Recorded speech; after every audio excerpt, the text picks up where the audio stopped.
Vous écoutez France Culture. Le carnet du libraire par Augustin Trapenard.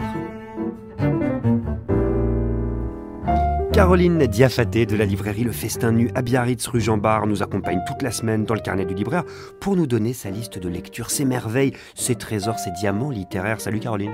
Salut. Ça va bien ? Très bien.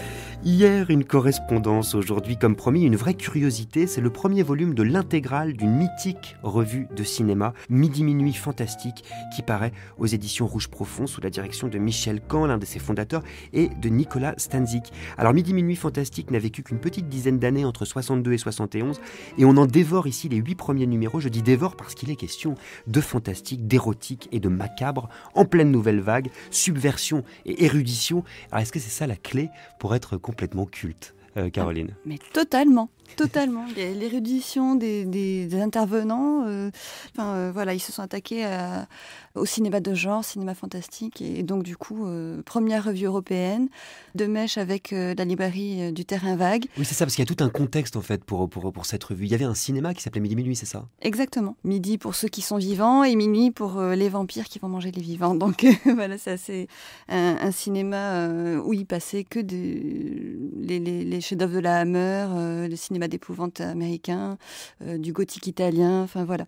Et alors comment ça se composait cette revue? Il y avait des interviews, des critiques? Des interviews, des critiques, une iconographie du cinéma, parce qu'ils étaient tous des gros cinéphiles, et puis des critiques de très grands rédactionnels. Le livre est magnifique, je crois qu'il a été restauré, c'est ça, les numéros ont été restaurés pour l'occasion. Hein. Les photos ont été restaurées, en couleur déjà, et puis ils ont intégré un DVD avec des choses assez originales et particulières et inédites. Et aussi à l'intérieur, vous avez une interview de Fellini, vous avez une interview de Marie Devereux, qui était une héroïne de la Hammer. C'est devenu une secte pratiquement, les midi-minuistes, comme on les appelle. Avec complètement.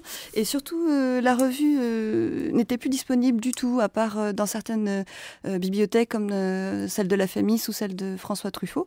Et donc, c'est un grand bonheur. Et merci à Rouge Profond, dont on adore tous les ouvrages. Merci à Nicolas Stanzik, qui avait déjà écrit pour la Hammer, qui avait fait sa thèse là-dessus. Et du coup, voilà, ça revit et c'est tant mieux pour les fans de Mad Movies maintenant. Et ben, on revient à cette époque. Midi Minuit Fantastique, volume 1, sous la direction de Michel Caen et Nicolas Stanzik, aux éditions Rouge Profond, à lire de toute urgence pour Caroline Diafaté de la librairie Le Festin Nu à Biarritz. Rendez-vous demain, Caroline, même heure, 14h55, même adresse dans le carnet du libraire. Vous êtes notre libraire toute la semaine et on est ravis. Merci Isabelle Huel, Avril Ventura et Catherine Derreté. À demain.